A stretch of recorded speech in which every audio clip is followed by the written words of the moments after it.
welcome to another Sanctuary Sunday. Sanctuary! Yes, the day where I try to do something other than cover war games. And today, I'm covering a cheap-ass game. Yes, that language on a Sunday, I know. But this truly is a cheap-ass game, both in title and kind of literally. This is Deadwood, a cheap-ass board game for 3 to 8 players.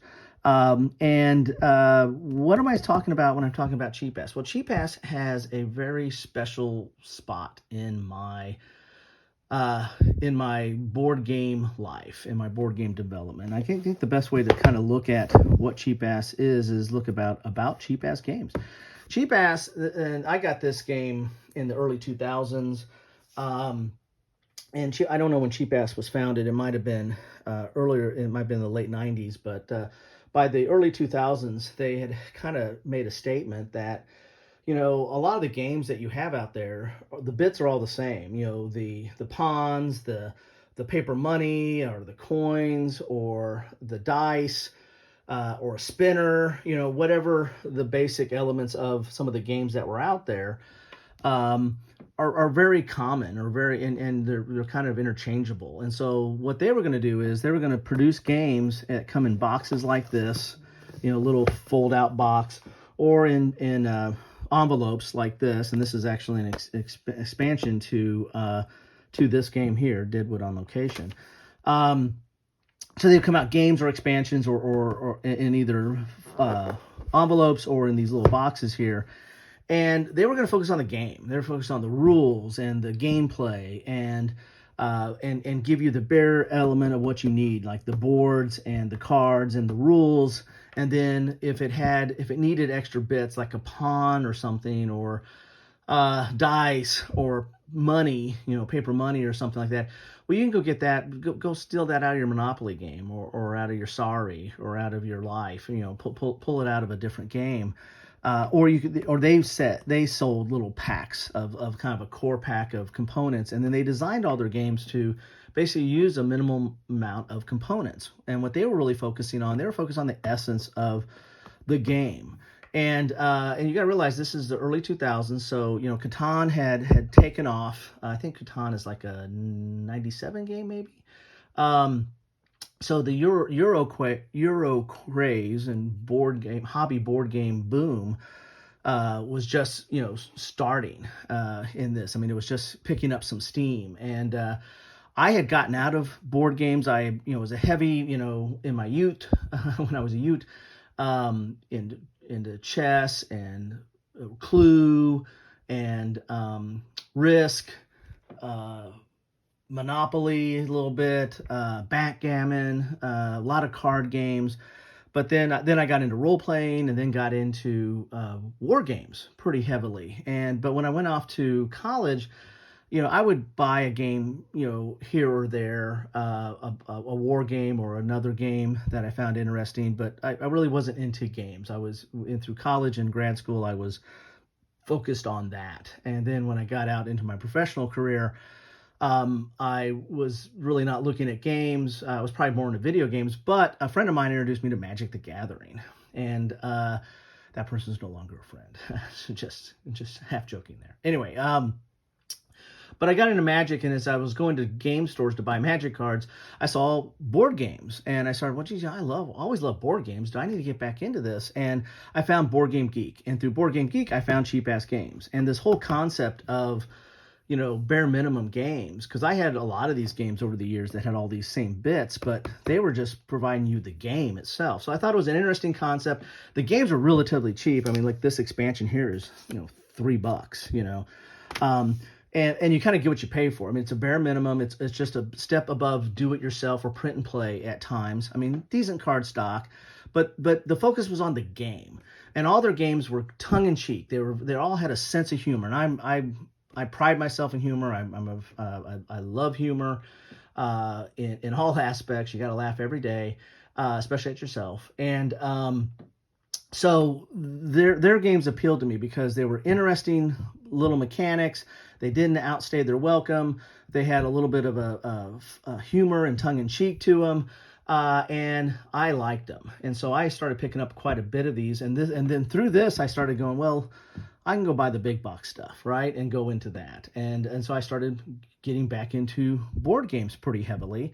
And then eventually got back into war games pretty heavily. So this was kind of, Magic and Cheapass were kind of my entry back into this hobby. And so this holds a special spot for me, these Cheapass games. I don't play them as much as I used to, but when I first found this place, I would pick up as much as I could, and I played the heck out of them. I really enjoyed them. So now the interesting thing, the reason why they did this is because of the cost. They were saying that the two basic, we here at Cheapass are aware of two basic facts about board games. They cost too much, and they are at some level all the same.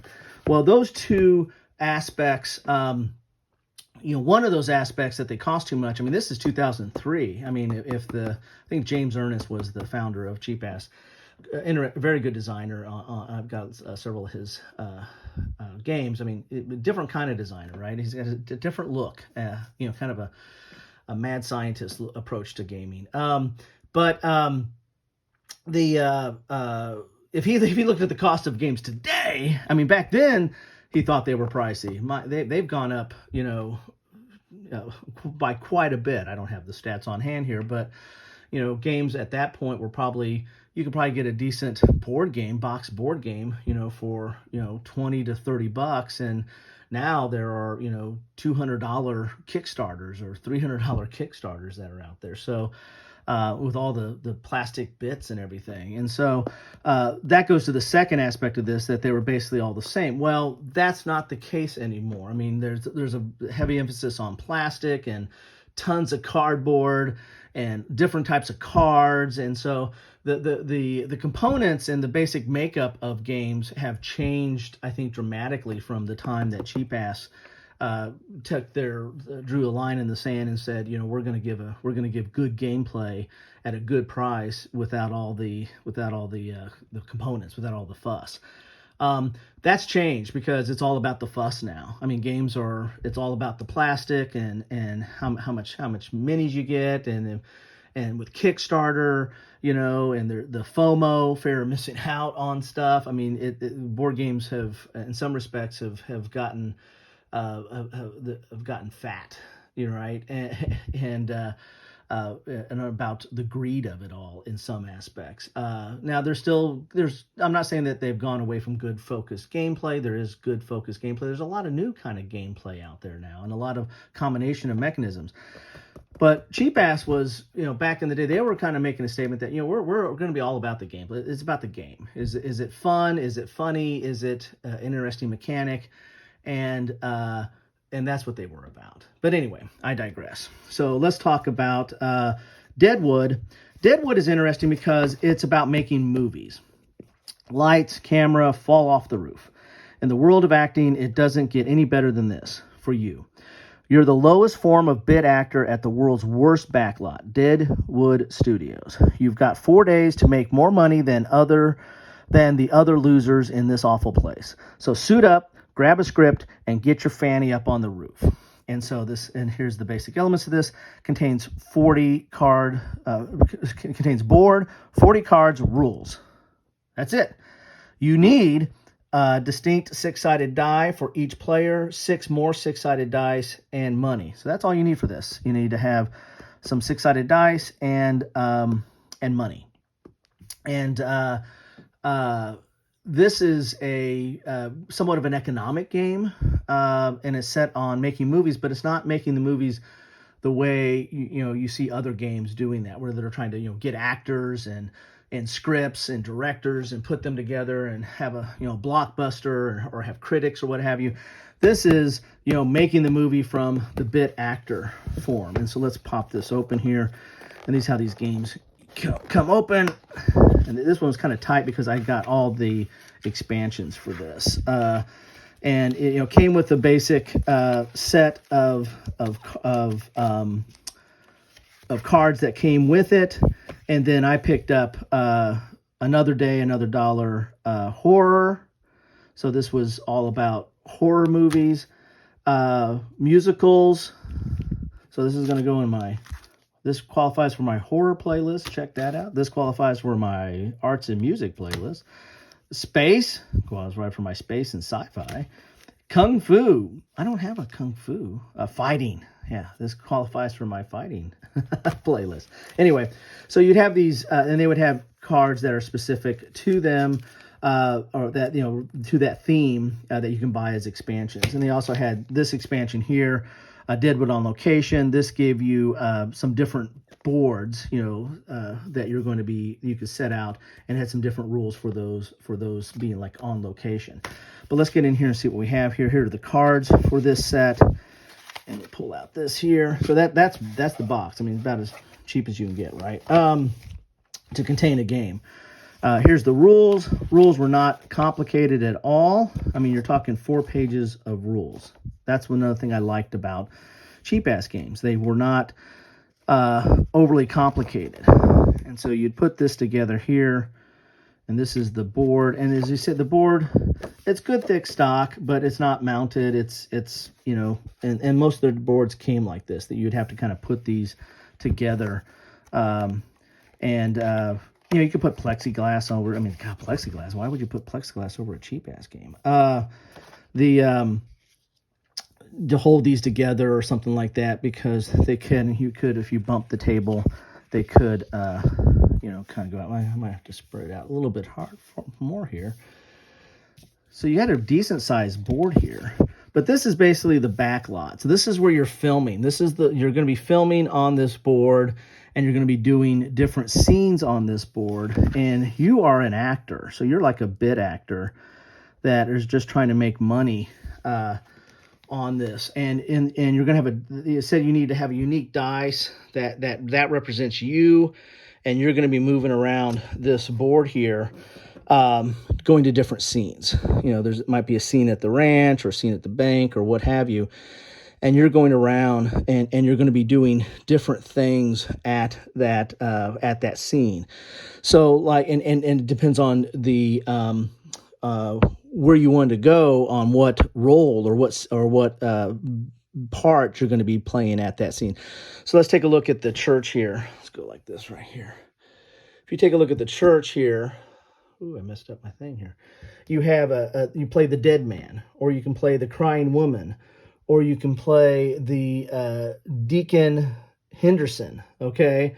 So you've got 3 different roles there, and then the card's going to be moving from a shot 1, shot 2, and then wrap at the church. And so, and you're trying to get in as many scenes and try to make as much money going from location to location as possible. And so sometimes if it's a 2-shot scene, well, that's going to take a little bit longer. So if you're going to be stuck there a little bit longer, and the other your opponents or the other players, they might be going to shorter scene like this right here, the main street. I mean, this is a 3-shot scene. I mean, now there's a little more rolls there, and there's a chance to make some more money because you get paid like scale each time there's a shot, but you're going to be there longer. So it's kind of a little bit of the investment you're doing here is investment of your time, because some scenes take longer, but you're going to get paid more. But somebody might just do the real short scenes, like the 1-shot stuff, and they're not going to get as paid as much, but they might be able to do more of them. And so, and you take these out, and these would be the scenes that go in these, sort of like at the ranch. It'd be like here, this would be like shot 1, and you lay these out at the different locations all over the board to and these will dictate what's going on here. And this is somewhere the humor comes in. So this is the film My Years on the Prairie. It's scene 27, Learning to Plow. Here's your budget. So that's going to be kind of the money you can make. And then you've got these different roles here. You have Willard, a leprechaun, and a startled ox. That was some of the fun thing. And so basically it's kind of a dice placement of, you're going to be placing it on some of these different roles, and then that's how you kind of determine your money. It's all about making money here. You're taking on a role. like here's a roll right here, the one-eyed man, stand on available roll to work on it. You can abandon a roll at any time, but you lose 1 pip for doing so. And so you're trying to get your pips up as well. And I think you have to have a certain level of pips to take on some of these rolls, I think. Like I love this one. How They Get Milk is the film, scene 8, Not Like You Expect. And I love the role of a horse. There's a marksman, a postal worker, and a horse. That is an interesting movie about how you get milk. Anyway, and so then when the scene wraps, there's to determine who gets screen credit, getting paid, actors working for scale, standing off the card. So anything that's off the card is going to be for scale. So they're going to get the money, I believe that is the pip there, or they get $1 when the scene wraps. If you're on the card, you're working for a percentage of the profits. So you get paid when the scene wraps. To play these actors, the players who wrap the scene roll several dice, 1 die for every million of the scene's budget. See, these scenes have different budgets, as you can see here. And these dice are handed out to the side rolls of the cards, whether they're taken or not, from the highest to the lowest. And so that's what those pips mean. The dice are going to be handed out, and that's how you get paid. So it's kind of an investment of your time, a strategy of, do you go for bigger budget scenes, or do you go for just scale and moving around to different locations and trying to make money that way? I'm not doing it justice. It's been a while since I played this, but that's it in a nutshell. I mean, this is an example of the game. It shows you some of the example of a Cheapass game, in that it shows you what kind of components you're going to get. Is basically this board and these cards. It's going to show you that it's all about just the rules, and you need to provide the components. In this case, the dice. And the interesting thing about this is one of the earlier games where dice were not just for rolling, right? The dice were actually you were represented the dice, and your pips go up and down based on your experience in the scenes and how many movies you've done and stuff. So the characters or the players were represented by dice. And this is one of the first games. It's probably not the first, but it was the first game I became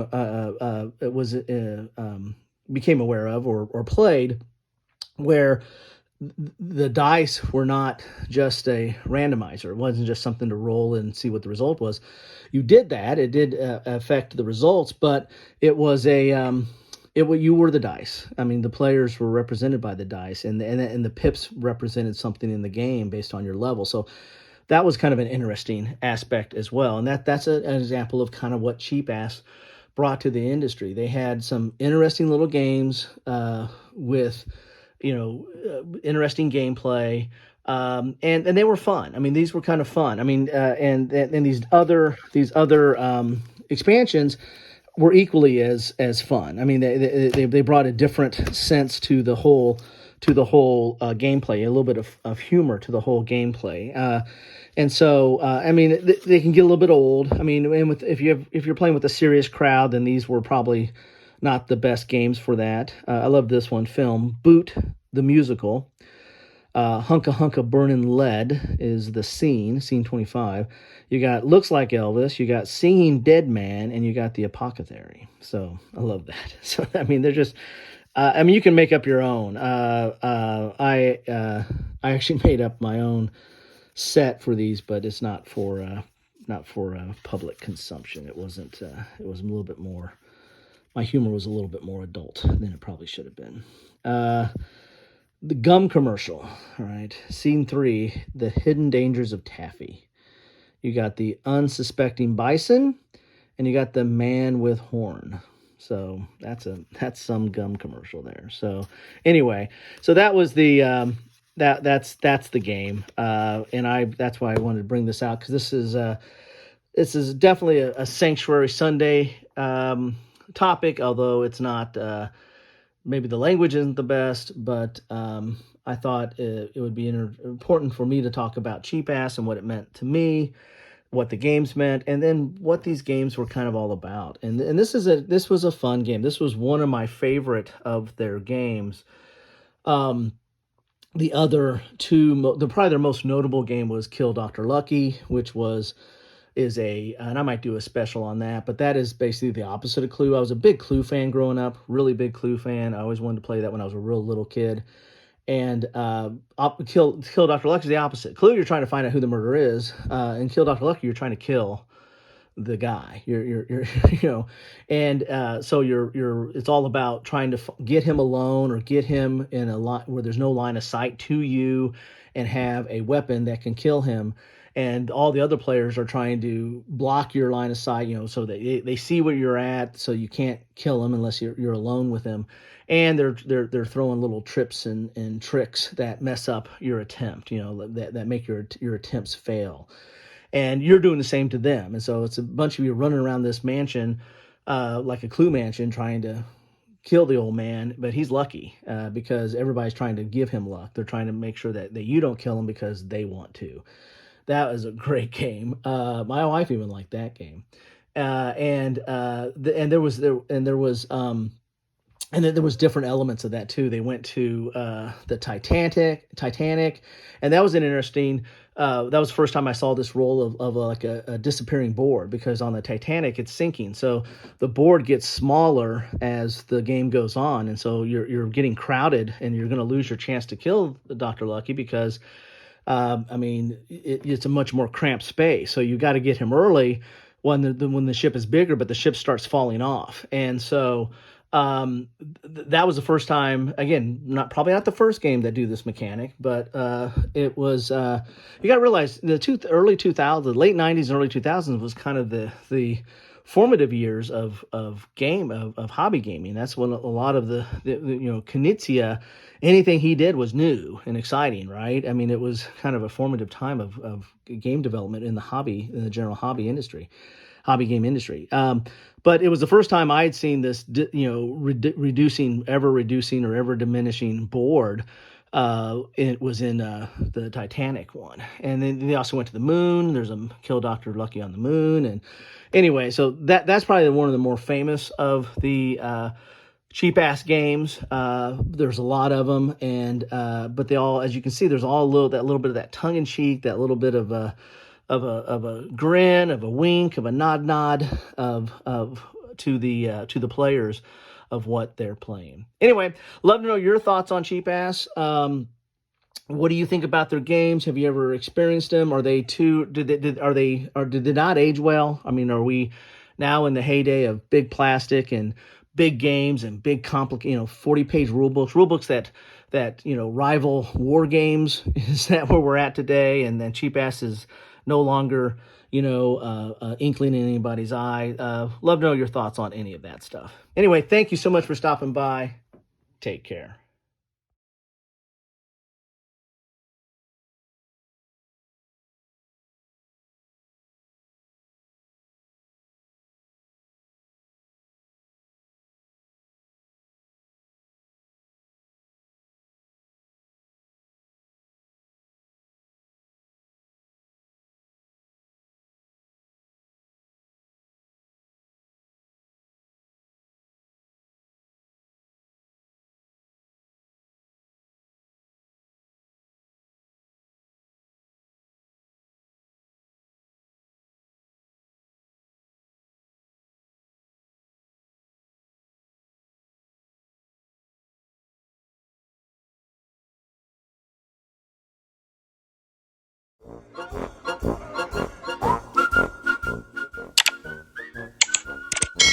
Thanks for watching.